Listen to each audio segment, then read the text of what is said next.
জান্নাতীরা যখন জান্নাতে যাবেন কিভাবে তারা সেখানে আরাম কেদারায় বসে আল্লাহর নিয়ামতগুলোকে উপভোগ করবেন, যেখানে তাদের কোনো ধরনের কাজ করতে হবে না, পরিশ্রান্ত হবেন না, ক্লান্ত হবেন না, শুধুমাত্র আরামের জিন্দেগি, বসে গল্পগুজব করা, বসে আড্ডা দেওয়া। তবে এখানে আবার কিছু লোক বলবেন যারা কাজের মানুষ, খুব কাজ করে, মাশাআল্লাহ, অনেক মানুষ আছে খুব অ্যাক্টিভ কাজ করেন, তারা কোনো সময় নষ্ট করেন না, তো তাদের কাছে ওখানে বোরিং লাগবে না? প্রশ্ন আসতে পারে, কোনো কাজ নেই, কাম নেই, খালি বসে বসে গল্প করি, আড্ডা দেয়, এটা কেমন হলো? এই প্রশ্নটা আসে কি না? আসতে পারে। এটার জবাব হলো, দুনিয়াতে আল্লাহ তাআলা আমাদেরকে অনেক দায়িত্ব দিয়েছেন, তার মধ্যে কাজ করার দায়িত্ব দিয়েছেন। সংসার চালাতে হবে, কারো হাল চাষ করতে হবে, হ্যাঁ, কারো অফিসে যেতে হবে, বিজনেস করতে হবে। আর দুনিয়ার লাইফে এভাবে শুয়ে থাকলে লাইফটা একদম অ্যাবনর্মাল হয়ে যাবে। কিন্তু জান্নাতের লাইফের কনসেপ্ট দুনিয়াটার মতো না, সব কিছু সেখানে ডিফারেন্ট। জান্নাতে এত খাওয়া দাওয়া করবে, এত খাওয়া দাওয়া করবে, কোনো টয়লেটে যাওয়া লাগবে না। এটা কেমন কথা? তো খাওয়া গেল কই? সব প্রস্রাবও করা লাগবে না, সব ঢেকুরের সঙ্গে কি হয়ে যাবে?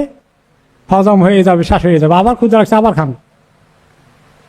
তাহলে দুনিয়ার সিস্টেম কি আখেরাতে কাজ করবে জান্নাতে? ওটা ডিফারেন্ট সিস্টেম। ওখানে আপনি যখন এত রিল্যাক্স জিন্দেগি যাপন করবেন, ওটা আপনার কাছে এত সুন্দর, এত আকর্ষণীয়, এত মজার হবে যে আপনি কখনই বোরিং ফিল করার প্রশ্নই আসে না। আল্লাহ তাআলা আমাদেরকে এরকম জিন্দেগি নসিব করুন। তো তারা বসে বসে গল্প করবে, আড্ডা দিবে। কিরকম আড্ডা দিবে? আল্লাহ তাআলা বলেন, ফাআকবালা বা'দুহুম আলা বা'দিন ইয়াতাসাআলুন। কি ঘটবে জান্নাতে সব বর্ণনা আল্লাহ দিয়েছেন। তারা একে অপরের সঙ্গে সামনাসামনি বসবে, সোফা সেটে আরামকে দাঁড়ায় হেলান দিয়ে বসবে, আর এই কথাবার্তা বলবে, দুনিয়ার অনেক কিছু তাদের পর্যালোচনায় আসবে। আচ্ছা, আপনার কি মনে পড়ে দুনিয়ার কোনো জরুরি কথা? কোনটা আপনি বেশি দুঃখ পেয়েছিলেন, ব্যথা পেয়েছিলেন, সেটা কি বলেন তো দেখি। আর আপনি কোন জিনিস খুব এনজয় করেছেন দুনিয়ার মধ্যে, আপনার কাছে কোন জিনিস খুব এক্সাইটিং লেগেছিল, বিভিন্ন জিনিস আলোচনা করবে। তো একজন বলবেন, ক্বালা কাইলুম মিনহুম, জান্নাতীদের একজন বলবেন, ইন্নী কানা লি কারিন, দুনিয়াতে আমার একজন বন্ধু ছিল বা কলিগ ছিল, সমসাময়িক কেউ ছিল, বা ক্লাসরুম ছিল, ক্লাসমেট ছিল, এরকম কিছু একটা আমার খুব ঘনিষ্ঠ ছিল, তার সঙ্গে আমার প্রায় কথাবার্তা হতো, তাকে আমি দিনে দিকে দাওয়াত দিতাম, কিন্তু সে আসতো না। আল্লাহ তাআলা বলছেন, এই আমার বান্দারা, তারা কোরআন শুনছ, এইভাবে যে জান্নাতি হয়ে গেল, সে কত বড় কামিয়াবি অর্জন করলো। এই যে জান্নাতি হয়ে গেল, তার কিসমত কত ভালো। কিভাবে সে তার বন্ধুর সঙ্গে চলেও কথাবার্তা হতো মাঝে মধ্যে, কিন্তু আল্লাহ তাকে হেফাজত করেছেন। তোমরা এইরকম মজবুতি সহকারে আল্লাহর কাছে আশ্রয় চাও, আল্লাহর পথে থাকো, ওদের ধোকায় পড়ে যেও না। আর এইরকম করে আমল করো, লিমিসলি হাযা, এর মতোই আমল করুক, ফালিয়ামালিল আমিলুন, যারা আমল করতে চায় এরকম আমল করুক।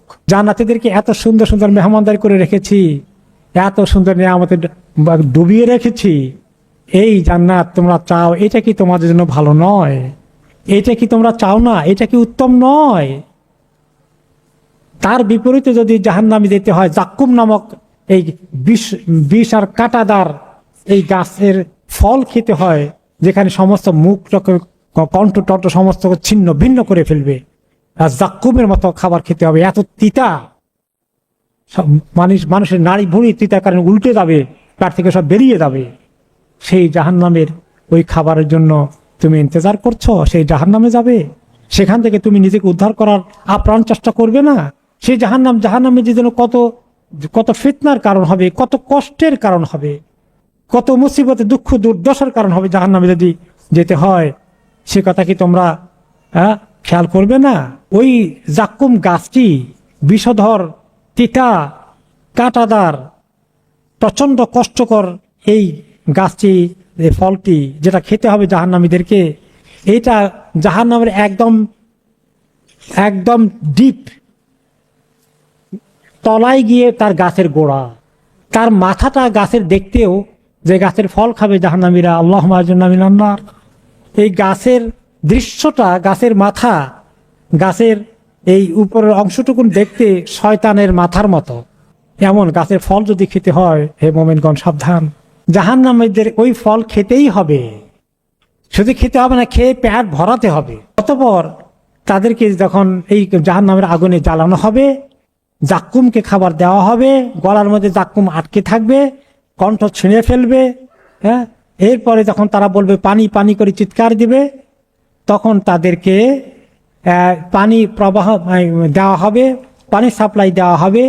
জাহিম, জাহান্নামের আগুনে উত্তপ্ত দাউ দাউ করা আগুনে জ্বলা ওই পানি তাদেরকে খেতে দেওয়া হবে।